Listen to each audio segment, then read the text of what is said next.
Hello दोस्तों, welcome back to my YouTube channel Maths plaza.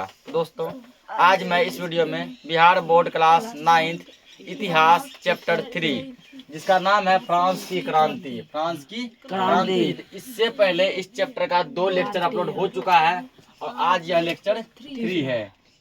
आइए अब देखते हैं। तो 2 लेक्चर में कितना मैंने पॉइंट दिखाए थे? 10 पूरा गया था। आज जिसमें चलने वाला है वो 11 नंबर चलने वाला है।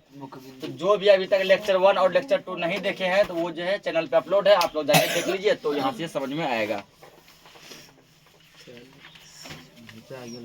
तो राजनीतिक कारण पढ़ा दिए थे, सामाजिक कारण भी हो गया था और आर्थिक कारण भी हो गया था। आज चलेगा सैनिक कारण, ठीक ना। सब अपने अपने सामने निकाल लो बुक।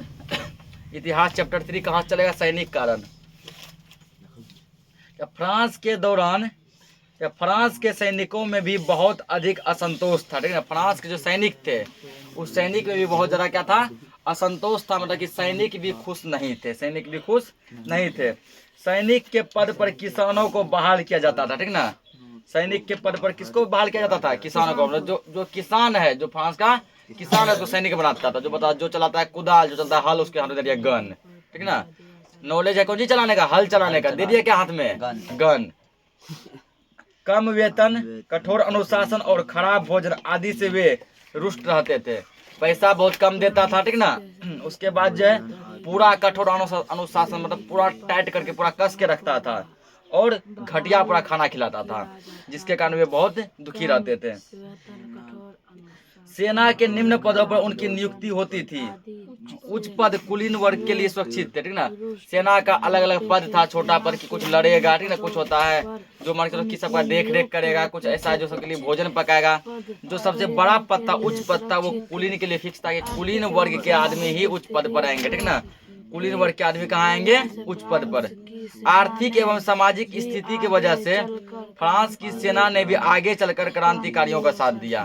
तो जो लोग फ्रांस की क्रांति कर रहे थे मतलब जो आदमी क्या कर रहे थे, ठीक ना, क्रांति में आवाज उठा रहे थे, फ्रांस के सैनिक भी उसी आदमी का साथ दिए। तो पूछिएगा, ठीक ना, फ्रांस की क्रांति के सैनिक कारण क्या क्या थे? फ्रांस की क्रांति के सैनिक कारण क्या क्या थे? यहाँ लिखेंगे फ्रांस की क्रांति के सैनिक कारण। फ्रांस की क्रांति के सैनिक कारण निम्नलिखित थे, ठीक है ना।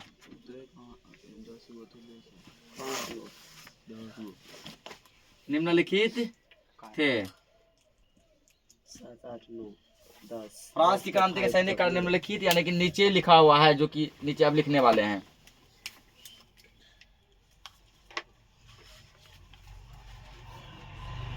पहला कारण क्या दिया है? पहला दिया गया यहाँ पे नियुक्ति में असमानता।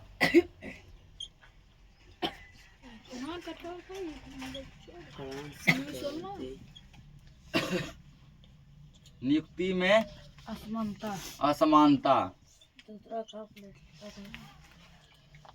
उसका दूसरा दिया गया है कम वेतन का निर्धारण। कम वेतन का निर्धारण।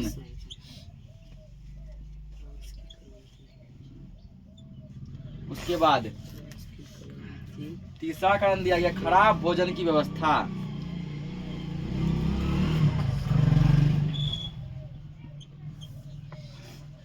खराब भोजन की व्यवस्था।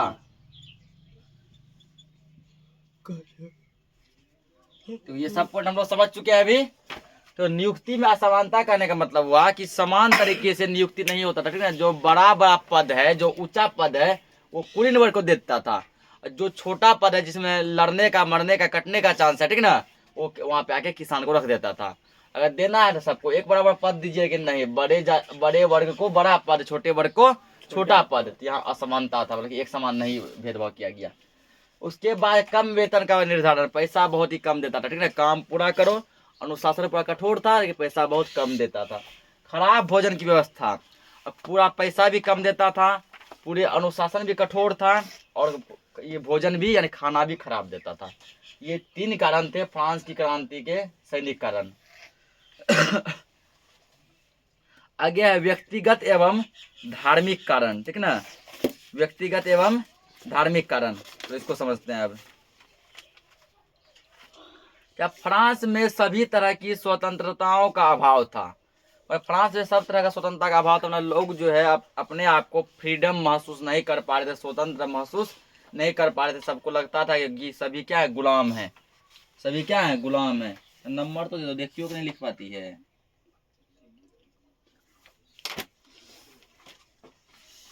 भाषण, लेखन, विचार की अभिव्यक्ति तथा धार्मिक स्वतंत्रता का पूर्ण अभाव था, ठीक ना। तो भाषण हो गया, लेखन हो गया, कि धार्मिक स्वतंत्रता हो गया, सबका क्या था, बहुत ज़्यादा कमी था, बहुत ज़्यादा अभाव था। वहाँ राज धर्म कैथोलिक धर्म था, ठीक ना, वहाँ। और प्रोटेस्टेंट धर्म के मानने वाले को कठोर सजा दी जाती थी, ठीक ना। हमारे दो टाइप का धर्म था, एक था कैथोलिक धर्म, एक क्या था, एक था प्रोटेस्टेंट धर्म, ठीक ना। तो कैथोलिक धर्म को क्या किया गया था, राज धर्म बनाया गया था कि कैथोलिक धर्म ही पूरा आदमी माना गया। जैसे मान चलो अभी देखो भारत में जो है हिंदू, मुस्लिम, सिख, ईसाई, जैन, फारसी, ये सब धर्म है ना। सभी को अपना अपना धर्म मानने का अधिकार है। जो आदमी हिंदू है, हिंदू धर्म मानो, उसी विधिवत तरीके से पूजा पाठ करो और क्या करो, अपना जीवन मतलब रहन सहन करो, ठीक ना। जो मुस्लिम धर्म है, उसी मुस्लिम धर्म पर ही अपने जीवन को आगे बढ़ाओ, उसी धर्म से अपना जो है पूजा पाठ करो। लेकिन वहाँ ऐसा नहीं था। वह कैथोलिक धर्म को राज धर्म बनाया गया, बोला कि सब कैथोलिक धर्म ही मानेगा, सब कैथोलिक धर्म ही मानेगा। जो भी व्यक्ति प्रोटेस्टेंट धर्म को मानता था, उसको कठोर से कठोर सजा दी जाती थी।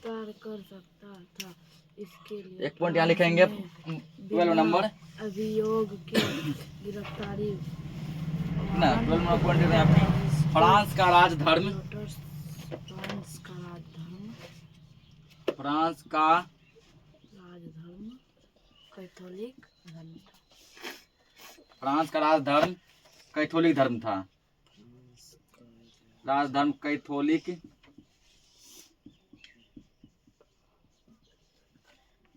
राजधर्म। एक पॉइंट हो गया। फ्रांस का राजधर्म क्या था, कैथोलिक फ्रांस का राजधर्म कैथोलिक धर्म था। वहाँ 2 टाइप के धर्म थे, कैथोलिक और प्रोटेस्टेंट। इतना ही नहीं, वे क्या देखो, वे व्यक्ति स्वतंत्रता का भी अभाव था, ठीक ना, कि व्यक्ति स्वतंत्रता का भी क्या था, अभाव था। आगे दिया गया है, राजा या उसका कोई भी आदमी किसी व्यक्ति को गिरफ्तार कर सकता था। यहाँ क्या अधिकार दिया था, कोई भी व्यक्ति चाहे वो गलती करे चाहे वो नहीं करे, ठीक ना, उस आदमी का गलती हो चाहे नहीं हो, उसको गिरफ्तार किया जा सकता है। चाहे तो राजा गिरफ्तार कर लेगा, जो राजा या फिर राजा का जो सैनिक है वो उसको गिरफ्तार कर लेगा, ये आदेश था। इसके लिए फ्रांस में बिना अभियोग के गिरफ्तारी वारंट होता था, जिसको लेटर्स द कैचोट कहते थे, ठीक ना। मतलब बिना अभियुक्ति का क्या दिया है यहाँ पे, बिना अभियोग करने का मतलब है बिना गलती का, तुम्हारा गलती रहे चाहे नहीं रहे तुम गिरफ्तार होगा। अगर राजा को शक हो गया तुम पे, अगर राजा को तुम पे शक हो गया कि ये गलत है, तो तुमको गिरफ्तार किया जा सकता है, तुमको आराम से गिरफ्तार किया जा सकता है, उसमें कोई भी रोक टोक नहीं था।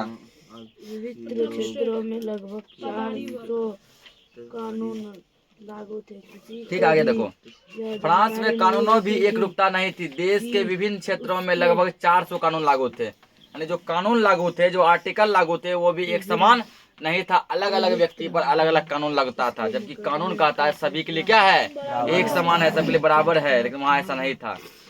पूरे फ्रांस में लगभग 400 कानून लागू थे। किसी को भी यह जानकारी नहीं थी कि उसके मुकदमे का फैसला किन कानून के तहत होगा, ठीक ना।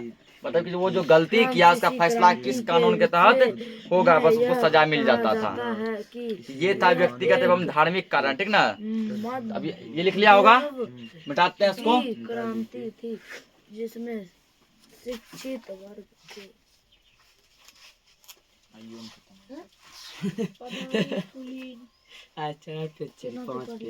चैप्टर देखो तो ये लंबा है, ठीक ना। चैप्टर काफी लंबा है, तो वो 3 से 4 अगर इस लेक्चर में नहीं भी खत्म हुआ ना, तो चौथा लेक्चर में पक्का खत्म हो जाएगा ये।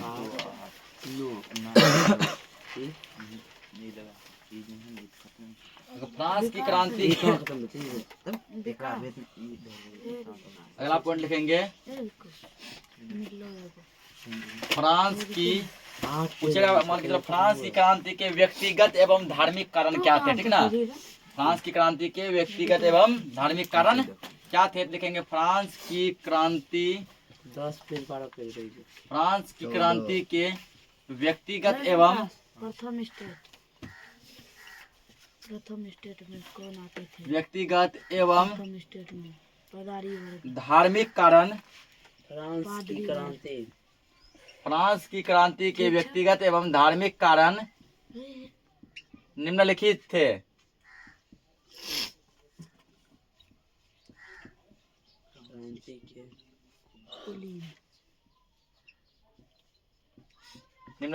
निम्नलिखित यानी कि नीचे लिखा हुआ, ठीक ना। देखो कौन कौन था। कौन आते थे? कुलीन, तृतीय स्टेट में तो पहला क्या, भाषण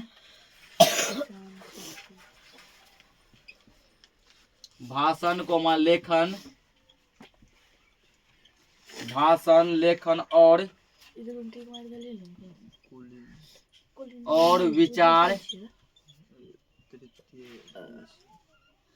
विचार की स्वतंत्रता का अभाव,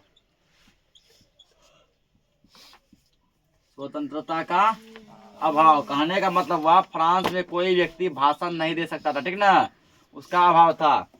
कोई व्यक्ति कोई भी किताब या अखबार नहीं लिख सकता था, क्योंकि अखबार या किताब लिखेगा तो राजा का उसमें समस्या लिखेगा, ठीक ना, कि राजा ऐसे, राजा वैसे, सरकार ऐसे, तो और सब आदमी इसको पढ़ के जागरूक हो जाएगा ना। उसके बाद अपना विचार भी किसी के पास रखने का अधिकार नहीं था। भाषण। दूसरा कारण क्या है, दूसरा धार्मिक स्वतंत्रता का अभाव, ठीक ना। सभी व्यक्ति को अपना अपना धर्म मानने का हक नहीं दिया गया था, जबरदस्ती ये सब पे कैथोलिक धर्म थोपा जा रहा था। धार्मिक स्वतंत्रता का अभाव।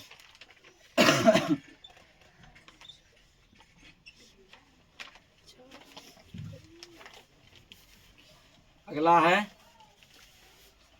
धार्मिक स्वतंत्रता का अभाव कहने का मतलब है कि देखो सभी व्यक्ति क्या है, स्वतंत्र है, ठीक ना। सबको अपना अपना धर्म मानने का अधिकार है। जिसको जिस भी धर्म में रुचि है वो धर्म अपना मानो, उस तरह से अपना जीवन को यापन करो। लेकिन वहां ऐसा नहीं था, सबको एक ही धर्म मानने पे मजबूर किया गया था।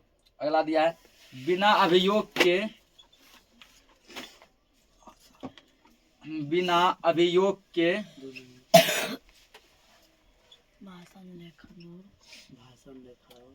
बिना अभियोग के व्यक्तियों को गिरफ्तार करना,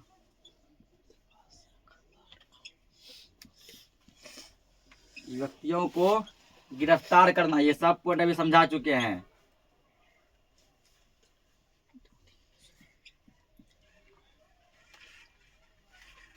गिरफ्तार करना ये भी समझ चुके हैं अभी। बिना अभियोग मतलब बिना गलती का, ठीक ना, बिना गलती का तुमको केवल शक के आधार पर गिरफ्तार किया जा सकता था। मतलब राजा के शक हो गया कि तुम गलती किया है, तुम गिरफ्तार होगा, चाहे तुम्हारा गलती हो चाहे नहीं हो। अगला दिया है कानूनों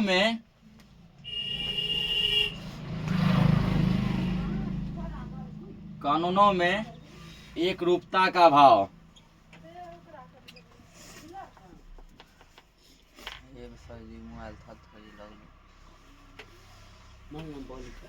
एक रूपता का अभाव, ठीक है अभी कानूनों में क्या है, एक रूपता का अभाव, ठीक है। कहने का मतलब हुआ सभी व्यक्ति के लिए एक समान कानून नहीं था। बड़े व्यक्ति के लिए अलग कानून और जो है छोटे जात के व्यक्ति के लिए अलग कानून था, ठीक है ना। तो ये चार कारण थे फ्रांस की क्रांति के व्यक्तिगत और धार्मिक कारण।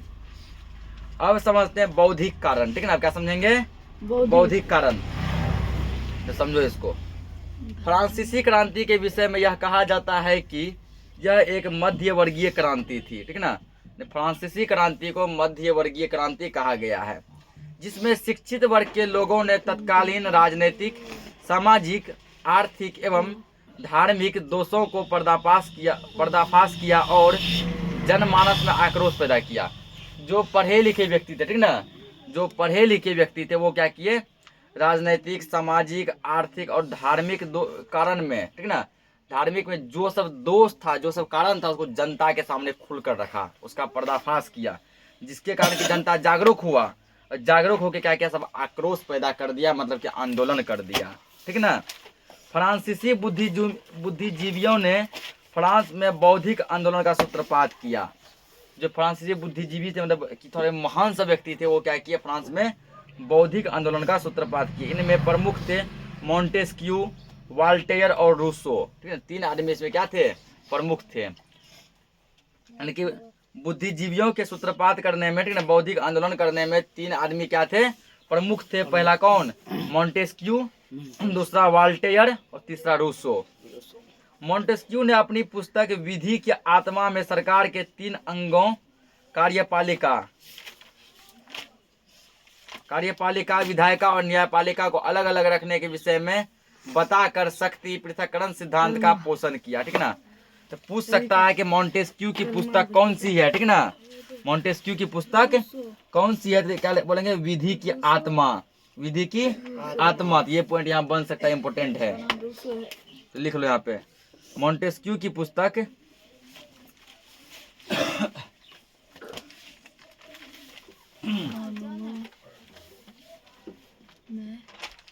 मॉन्टेस्क्यू की पुस्तक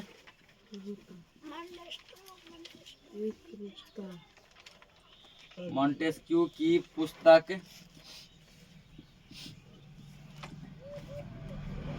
विधि की आत्मा, एक किताब लिखे थे, उस किताब का नाम है विधि की आत्मा।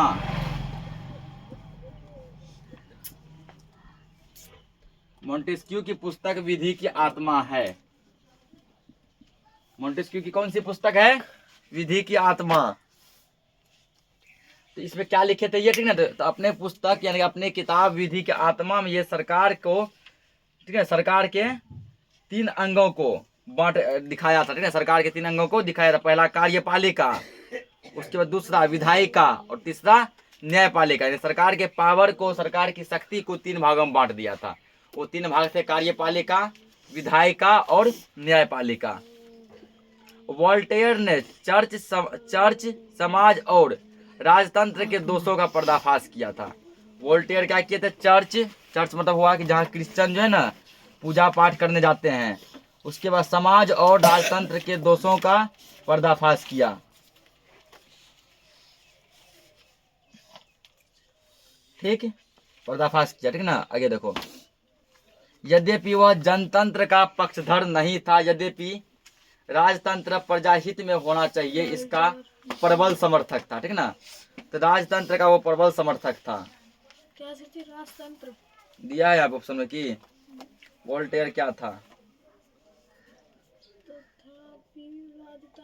तो वोल्टेयर क्या था, इतना वह जनतंत्र का पक्षधर नहीं था, यद्यपि राजतंत्र प्रजाहित में होना चाहिए, इसका प्रबल समर्थक था। मॉन्टेस्क्यू और वोल्टेयर सुधार चाहते थे, ठीक ना।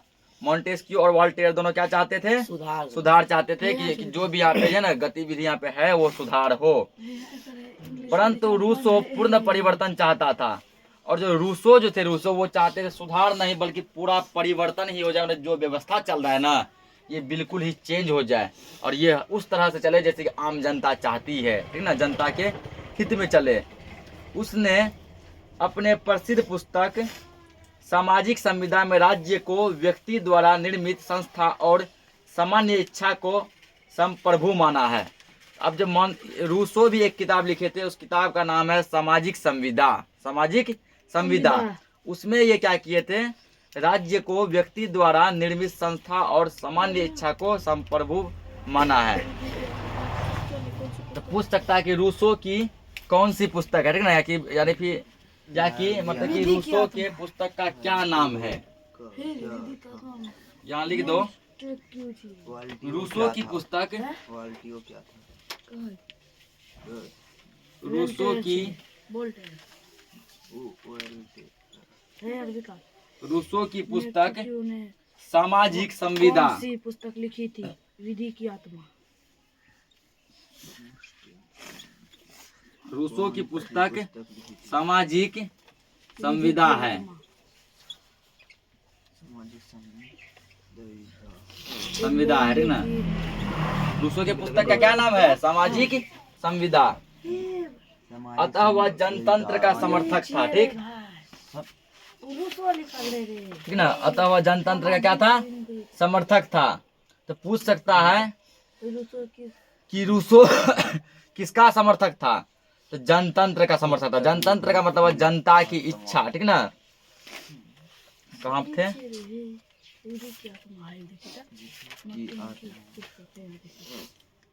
तो उसने अपने पुस्तक इतना में राज्य को व्यक्ति द्वारा निर्मित संस्था और सामान्य इच्छा को संप्रभु माना है। अतः वह जनतंत्र का समर्थक था। लिखेंगे यहाँ पे, रूसो जनतंत्र का समर्थक था। जनतंत्र यानी कि जनता का समर्थक था, ठीक ना। इसका मानना था कि जनता की जो इच्छा होगी सरकार उसी तरीके से चलेगा। जनता की जो इच्छा होगी सरकार उसी तरीके से चलेगा। तो यहाँ लिखेंगे रूसो जनतंत्र का समर्थक था।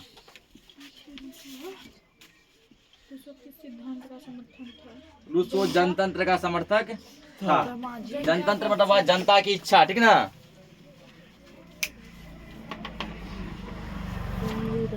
दीदरों के वृहत ज्ञान कोश के लेखकों ने फ्रांस में क्रांतिकारी विचारों का प्रचार किया और फ्रांस में क्वेजनो एवं तुर्गो जैसे अर्थशास्त्रियों ने समाज में आर्थिक शोषण एवं आर्थिक नियंत्रण की आलोचना करते हुए मुक्त व्यापार का समर्थन किया। दो यहाँ पे अर्थशास्त्री थे, ठीक ना। एक कौन थे? क्वेजनो, एक थे तुर्गो। एक क्वेजनो, एक तुर्गो, दोनों क्या किए? मुक्त व्यापार का समर्थन किए कि व्यापार करने में जो है कोई भी रोक टोक नहीं है, कोई भी रोक टोक नहीं है। अब यहाँ पे क्वेश्चन है कि वोल्टेयर क्या था? वैज्ञानिक, गणितज्ञ, लेखक, शिल्पकार। इसका कहीं भी कुछ दिया ही नहीं है, कोई थ्योरी नहीं है इसका। वोल्टेयर ने चर्च, समाज और राजतंत्र के दोस्तों का।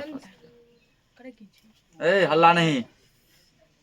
अभी नहीं तो बत्ती बैठती है।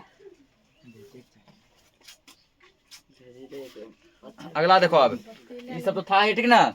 ये सब हुआ फ्रांस के अंदर की घटना। जितना अभी तक जितना भी पढ़े ये सब कौन सी घटना है? फ्रांस के अंदर की घटना, ठीक ना, कि अपने उसके देश की घटना। अब जो हम लोग पढ़ेंगे वहाँ पे विदेशी घटनाओं का प्रभाव। विदेशी घटनाओं का प्रभाव, ठीक ना। फ्रांस में विदेशी मान के चलो कि कहीं देश विदेश में जो युद्ध चला, दूसरे देश में जो युद्ध चला, उससे फ्रांस को क्या प्रभाव पड़ा? उससे फ्रांस को क्या प्रभाव पड़ा? तो विदेशी घटनाओं का प्रभाव। तो विदेशी घटना में दो घटना है। पहला है इंग्लैंड की गौरवपूर्ण क्रांति, दूसरा है अमेरिका स्वतंत्रता संग्राम, ठीक ना।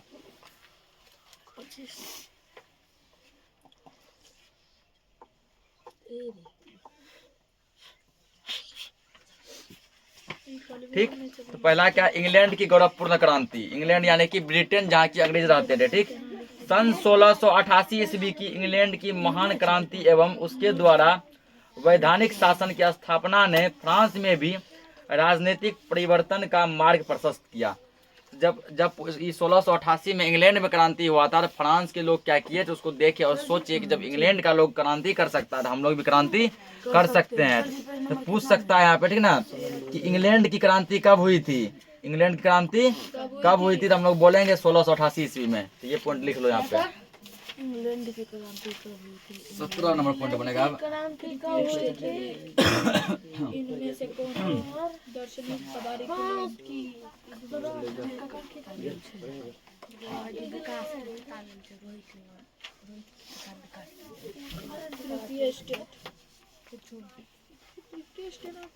हम टिक करल छै नु। अगर हल्ला गुल्ला मत करो। कितना नंबर लिखा है? 16 नंबर लिखा है ना। 17 होगा। इंग्लैंड की क्रांति कब हुई थी? देखेंगे इंग्लैंड की क्रांति सन 1688 ईस्वी की इंग्लैंड की महान क्रांति। 1688 ईस्वी में 1688 ईस्वी में इंग्लैंड की क्रांति हुई थी। बस बात खत्म।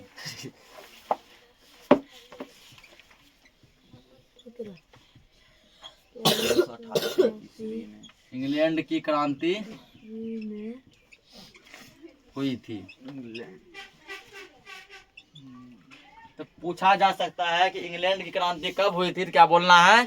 1688 ईस्वी में, ठीक ना।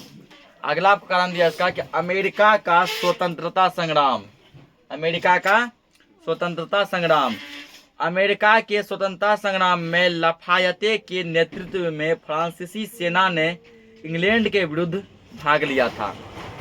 जब अमेरिका में जब स्वतंत्रता संग्राम चल रहा था, मतलब जब अमेरिका में आज़ादी की लड़ाई लड़ी जा रही थी, तो फ्रांस का सैनिक भी क्या किए थे? तो अमेरिका का साथ दिए थे। फ्रांस के सैनिक भी क्या किए थे? अमेरिका का साथ दिए थे। किससे युद्ध करने में? इंग्लैंड से युद्ध करने में, ठीक ना। इस तरफ से फ्रांस और अमेरिका था, उधर से इंग्लैंड था, जिससे वहाँ गणतांत्रिक शासन की स्थापना हुई, ठीक ना। फ्रांस की जनता के लिए यह प्रेरणा स्रोत का कार्य था। फ्रांस की जनता को यहाँ से भी प्रेरणा मिली कि जब अमेरिका आज़ाद हो सकता है तो हम भी आज़ाद हो सकते हैं, ठीक ना। अमेरिका जब आज़ाद हो सकता है तो हम भी क्या कर सकते हैं? आज़ाद हो सकते हैं। अमेरिका स्वतंत्रता संग्राम में अमेरिकी सेनापति कौन था? फ्रांस की अमेरिका क्रांति के के स्वतंत्रता संग्राम में लफायते के नेतृत्व में फ्रांसीसी सेना ने ठीक ना। यहाँ देखो एक क्वेश्चन यहाँ पूछा तुमको ये जा सकता है, ठीक। एक क्वेश्चन ये पूछ सकता है कि जब अमेरिका का स्वतंत्रता संग्राम हुआ था तो वहाँ का सेनापति कौन था? वहाँ का सेनापति कौन था? कौन था? लफायते। कौन था? लफायते। तो एक पॉइंट यहाँ पे बनेगा, ठीक ना, कि अमेरिकी स्वतंत्रता संग्राम के समय वहाँ का सेनापति कौन था? लफायते था। स्वतंत्रता में अमेरिका का सेनापति कौन था? कितना नंबर क्वेश्चन है? वो संविधान में है 2 नंबर का है, अमेरिका स्वतंत्रता संग्राम में। दूसरा चैप्टर में है, तीसरा चैप्टर में क्या है? अमेरिकी स्वतंत्रता संग्राम में अमेरिका का सेनापति कौन था? ये तो पहले भी लिखा था पॉइंट, फिर यहाँ भी लिख लो, यहाँ मिला है थ्योरी। तो क्या अमेरिकी स्वतंत्रता संग्राम के समय अमेरिकी स्वतंत्रता संग्राम में अमेरिकी स्वतंत्रता संग्राम के समय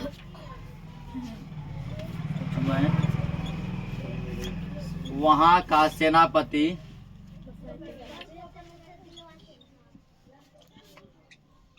कौन था? लफायते, ठीक ना। वहाँ का सेनापति लफायते था।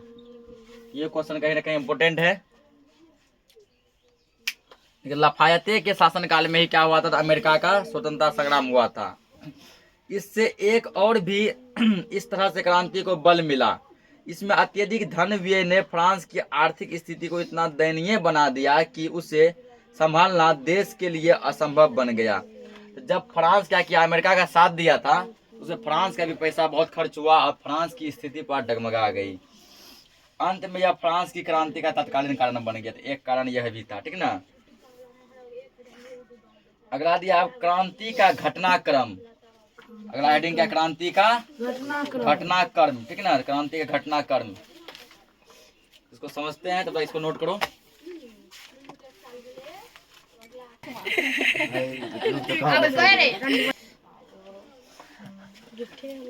तो आगे समझो।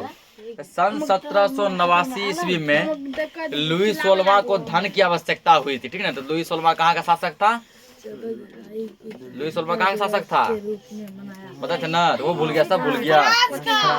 इसके लिए 5 मई 1789 ईस्वी को उसने स्टेटस जनरल की बैठक बुलाई थी। तो पूछ सकता है कि स्टेटस जनरल की बैठक कब बुलाई गई थी, ठीक ना। तो 5 मई 1789 ईस्वी को, ये लिख लो, स्टेटस जनरल की बैठक कब बुलाई गई थी?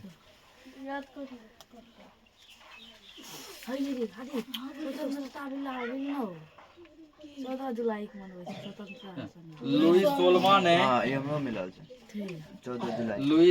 ने 5 मई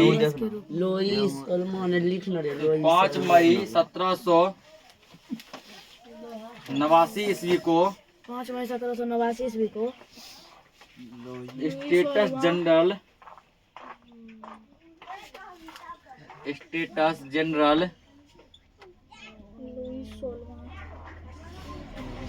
लुई 16वां ने 5 मई 1789 ईस्वी को स्टेटस जनरल की बैठक बुलाई। 5 मई बैठक बुलाई। सन नहीं 5 मई 1789। क्या पूछ सकता है कि स्टेटस जनरल की बैठक कब बुलाई गई थी? 5 मई 5 मई 1789 ईस्वी को। किसने बुलाई थी? लुईस 16वां ने, ठीक ना।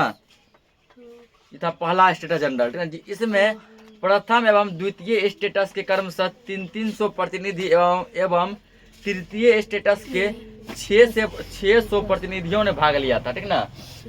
तो जब ये स्टेटस जनरल की बैठक बुलाई गई थी, इसमें प्रथम स्टेटस से 300 व्यक्ति थे, द्वितीय स्टेटस से भी 300 व्यक्ति थे और तृतीय स्टेटस से 600 व्यक्ति शामिल हुए थे। तृतीय स्टेटस ने लोकतांत्रिक सिद्धांत को आधार बनाकर सभी प्रतिनिधियों के लिए मत देने का अधिकार मांगा था।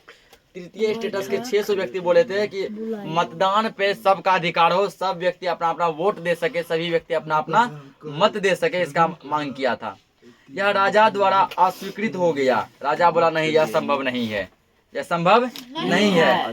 तभी तीसरे स्टेटस के सभी प्रतिनिधि विरोध जताते हुए बाहर निकल गए। तो तीसरा स्टेटस का 600 व्यक्ति गया था, सब कहाँ निकल गया? बाहर निकल गया। तो 20 जून को जब वे अधिवेशन करने के लिए एकत्रित हुए, तब उन्होंने देखा कि जिस हॉल में उनका अधिवेशन होने वाला था वहाँ शाही अंगरक्षकों का पहरा था। तो 20 जून, तो 5 मई के बाद 20 जून का अधिवेशन का डेट था, ठीक ना। तो जब तृतीय स्टेटस के लोग 20 जून को अधिवेशन करने गए तो वो क्या देखते हैं कि जहाँ पर अधिवेशन होना था, जिस हॉल पर अधिवेशन होना था, तो वहाँ क्या किया गया था? वहाँ पर सैनिक का पहरा लगा गया था, ठीक ना। सैनिक जो है वहाँ पर क्या थे? पहरा दिए हुए थे, उसको घेर कर अंगरक्षक बन के खड़े थे। अतः सभी तृतीय स्टेटस के प्रतिनिधि टेनिस कोर्ट में एकत्रित हुए, ठीक ना। फ्रांस के कोर्ट का नाम है टेनिस कोर्ट। क्या नाम है? Tennis court. सब क्या किया? टेनिस कोर्ट में जमा हो गए। इन्होंने अपनी सभा को नेशनल असेंबली घोषित किया तथा यह शपथ ली कि राजा की शक्तियों को कम करने वाला संविधान जब तक बनकर तैयार नहीं हो जाता, यह सभा भंग नहीं होगी। सभी सैनिक वहाँ पे क्या कि कसम खाए, ठीक ना, शपथ लिए, कसम खाए कि जब तक राजा के पावर को कम करने के लिए संविधान न बना देंगे, तब तक हम चुप नहीं बैठेंगे। राजा द्वारा इसे भंग कर सदस्यों को बंदी बनाने की अफवाह उठी। राजा ये अफवाह उठाए कि इस सभा को भंग कर दो, मतलब इस सभा को नष्ट कर दो और जितने भी व्यक्ति हैं सबको गिरफ्तार कर लो। तभी बहुत बड़ी संख्या में लोग वहाँ इकट्ठे हो गए, ठीक ना। बहुत बड़ी संख्या में क्या हो गए? लोग वहाँ पर जमा हो गए। उन लोगों का नेतृत्व मिराबियो एवं क्या दिया ओबेसियो जैसे नेता कर रहे थे। तो वो जो लोग जो जमा जो हुए थे, तो उसका नेतृत्व जो उसका हेड जो एडमिन थे वो थे मिराबियो और ओबेसियो। यद्यपि मिराबियो सामंत परिवार का था, ठीक ना। वो किस परिवार का था? सामंत परिवार का था। फिर भी वह सामंतों के विशेषाधिकारों को समाप्त करने का पक्षधर था, यानी कि वो सामंत परिवार का, यानी जिस परिवार के राजा थे उसी परिवार का था। फिर भी इसको लगा कि वो राजा गलत कर रहा है, तो ये जनता का साथ दिया। अंत में जो 4 जुलाई 1789 को क्रांतिकारियों ने पेरिस स्थित राज्य के कारागृह बेस्टिल को घेर लिया। तो राज्य में जो कारागृह था, उस कारागृह का नाम था बेस्टल। क्या नाम था? बेस्टल। उसको क्या किया गया? तो सभी जो क्या किए, सभी क्रांतिकारी घेर लिए। कब घेर लिए? 4 जुलाई 1789 को। 4 जुलाई 1789 को। और ये जब पूछेगा बेस्टिल कारागृह कहाँ स्थित है? ये पेरिस में।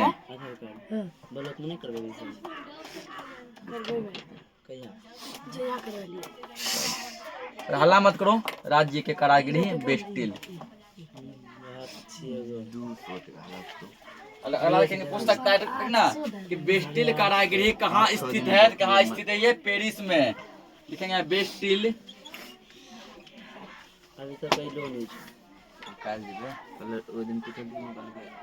बेस्टिल कारागृह पेरिस स्थित राज्य के कारागृह।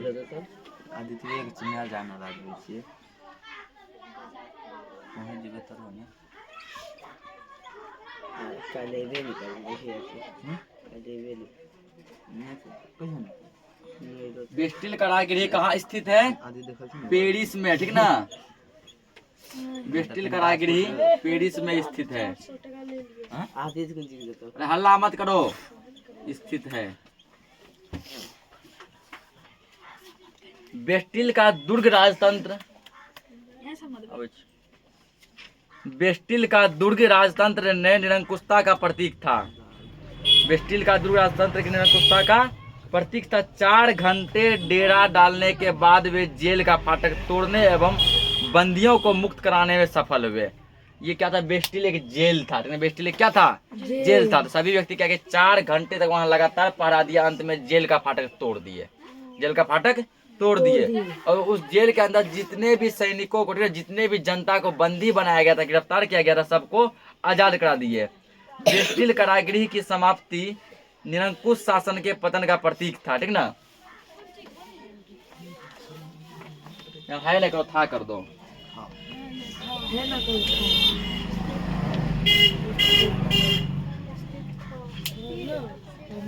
तो क्या बेस्टिल कारागृह की समाप्ति निरंकुश शासन के पतन का प्रतीक था। यहीं पे राजा क्या हो गया? जय हिंद जय भारत। ठीक ना? अतः 4 जुलाई ही स्वतंत्रता दिवस के रूप में मनाया 14 जुलाई स्वतंत्रता दिवस के रूप में मनाया जाने लगा। तो पूछिएगा फ्रांस में स्वतंत्रता दिवस कब मनाया जाता है? तो 14 जुलाई को। तो ये पॉइंट यहाँ लिखेंगे। फ्रांस में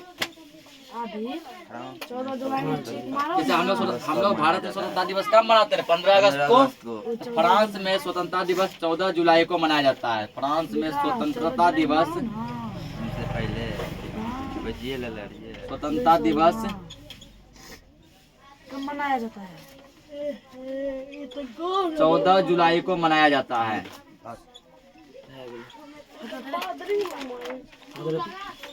14 जुलाई को मनाया जाता है।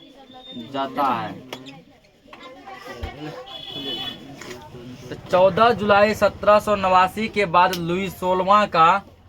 लुई 16वां नाम मात्र के लिए राजा बना रहा और नेशनल असेंबली देश के लिए अधिनियम बनाने लगी। तो क्या हुआ? 14 जुलाई 1789 के बाद लुई 16वां केवल नाम का वहाँ का एक राजा था। ठीक ना? इसका कुछ भी नहीं चलता था, केवल कहने का था कि फ्रांस का राजा कौन है? लुई 16वां, केवल नाम का, लेकिन वहाँ शासन चलता था नेशनल असेंबली का। ठीक ना? नेशनल असेंबली का शासन चलता था। इसी सभा ने 27 अगस्त 1789 को मानव और नागरिकों के अधिकारों को स्वीकार किया। नेशनल असेंबली ने क्या किया? 27 जुलाई 1789 को मानव और नागरिकों के अधिकार का को क्या किया? स्वीकार किया।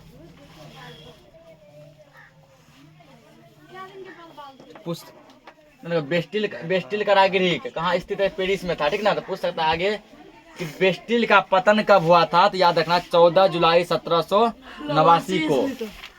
एक क्वेश्चन यहाँ लिख लो कि बेस्टिल का पतन कब हुआ था? बेस्टिल क्या है? जेल है। बेस्टिल क्या है? जेल है।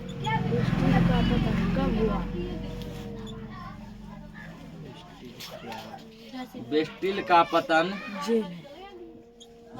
पतन 14 जुलाई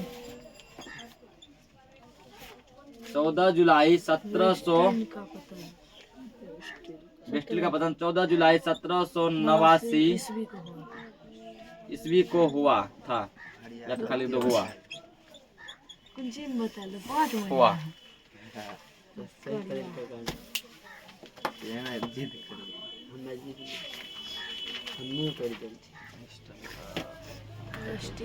इस घोषणा से प्रत्येक व्यक्ति को अपने विचार प्रकट करने और अपनी इच्छानुसार धर्म पालन करने के अधिकार को मान्यता मिली।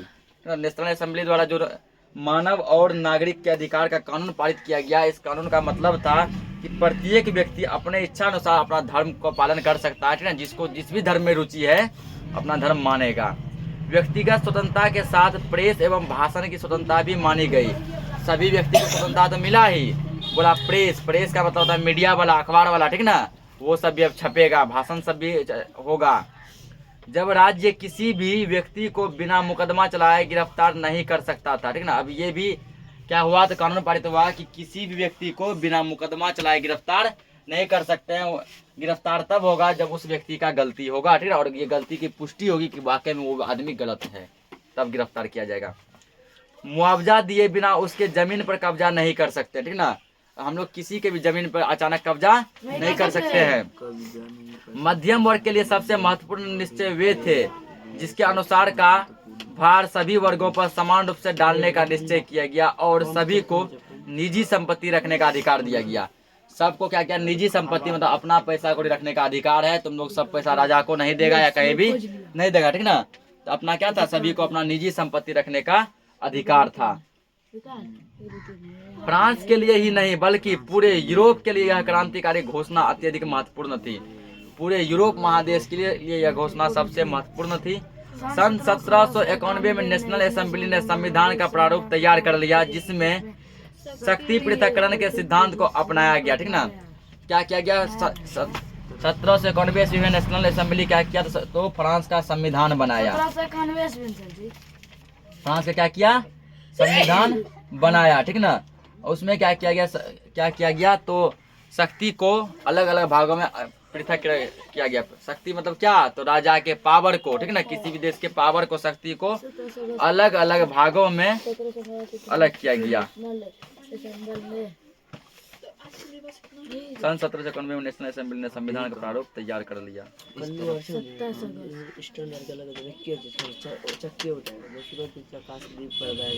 इस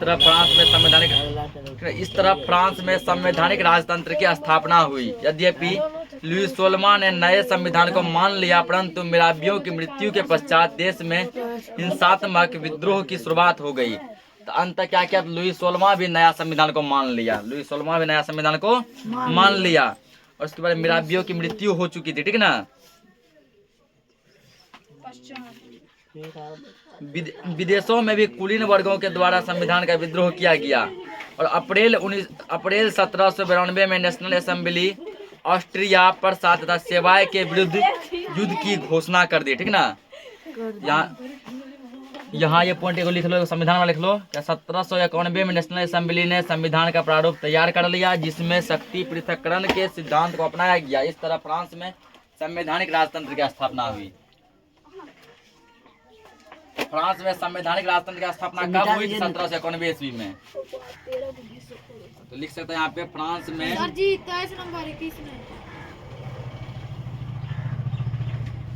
फ्रांस में संवैधानिक राजतंत्र की स्थापना कब हुई, 1791 ईस्वी में। फ्रांस में यानी कि फ्रांस का संविधान कब बन गया, फ्रांस में संवैधानिक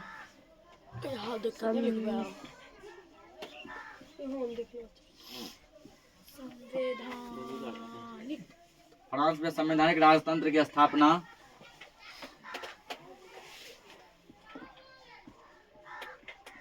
फ्रांस में संवैधानिक राजतंत्र की स्थापना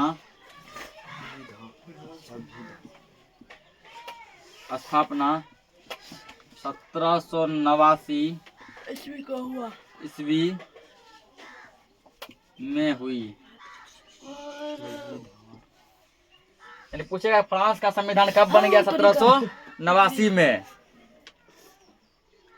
और अप्रैल 1792 में नेशनल असेंबली क्या किए, तो ऑस्ट्रिया, प्रसा और सेवाय के विरुद्ध में एक युद्ध की घोषणा कर दी। क्रांतिकारी युद्धों ने जनता को काफी कठिनाई झेलनी पड़ी। इसमें जनता को बहुत प्रॉब्लम हुआ। उस समय सभी नागरिकों को मतदान का अधिकार नहीं मिला था, ठीक ना। उस समय भी सभी नागरिक को मतदान का अधिकार नहीं मिला था, मतलब सभी वोट नहीं दे सकते थे। नेशनल असेंबली का चुनाव भी अप्रत्यक्ष रूप से किया गया। नेशनल असेंबली का चुनाव अप्रत्यक्ष रूप से हुआ, जिसमें छोटे दुकानदार क्या गया, आलोचकों में प्रमुख जैकोबिन क्लब के सदस्य थे। छोटे दुकानदार, कारीगर, घड़ी साज, नौकर एवं दिहाड़ी मजदूर आदि शामिल थे। जैकोबिन क्लब पेरिस के भूतपूर्व कॉन्वेंट ऑफ सेंट जेकब के नाम पर रखा गया था। जैकोबिन किसके नाम पर रखा गया था, तो कॉन्वेंट ऑफ सेंट जेकब के नाम पर रखा गया था, जिसका नेता मैक्सिमिलियन रॉब्सपियर था। इसका नेता कौन था, मैक्सिमिलियन रॉब्सपियर। तो आज के लिए इस लेक्चर को इतना ही रखते हैं, तो बाकी जो भी हम लोग कल समझेंगे। तब तक के लिए जय हिंद, जय भारत। सब्सक्राइब जरूर करिएगा, आप लोग नहीं करते हैं।